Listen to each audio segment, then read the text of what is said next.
来，我们看今天这辆电动三轮车啊，这个电动三轮还不小呢。然后这个电动三轮车有什么故障呢？它的前轮啊发出了咯咯的异响声啊。相信听到这个问题啊，很多朋友大概能猜出原因啊。不管是咱们电动自行车，还是电动摩托车，还是电动三轮车啊，都会有这个故障。那么这个故障到底是什么原因产生的呢？下面我们就有请潘老弟给大家解答一下。大家好，我是潘老弟。我们把它支空啊。那么我们怀疑呢是前轮的问题啊，所以呢先把前轮腾空。简单来说啊，我第一个怀疑是什么啊？是咱们的轴承问题啊。一般前轮咯咯一响的话，就是轴承有点问题。这个轱辘框了嘛，做成日了。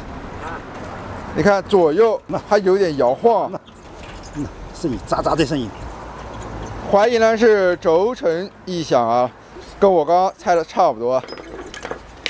那么现在呢，我们就把前轮的轴承给拿下来啊。那潘老弟，如果不是轴承的问题，还有可能是哪边有问题呢？那就是那个做成那个套框了。啊，意思就是咱们的放轴承的那块区域啊有磨损了，就是叫内缘啊。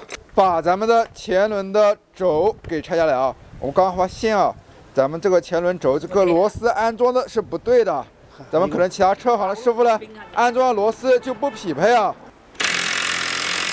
现在出现了一个问题啊，经过长达5分钟的拆卸，我们发现这个轴螺丝啊根本没有办法拆下来啊，而且还喷了除锈剂，但是呢还是没有办法把它拆下来。那现在潘老弟，我们应该如何操作呢？用切割机把它切掉了，切掉再换根柱。切割机啊，要上切割机了，把整根轴全部切掉，然后连轴加轴承啊一起换掉。由于现场麦克风突然没电了，所以切割的声音没有办法给大家放出来了。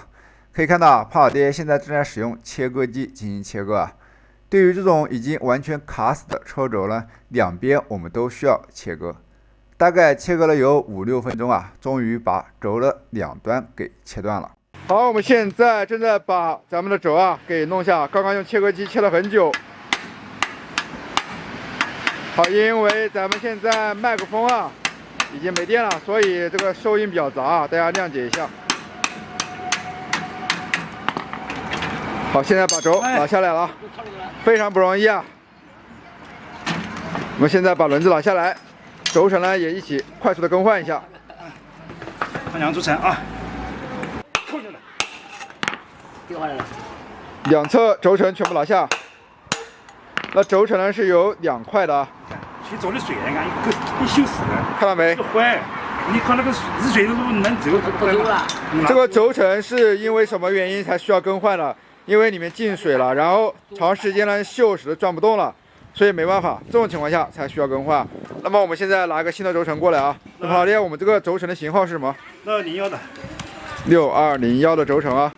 好，我们现在把新的轴承啊给装上去啊。现在把这个轴承啊敲上去。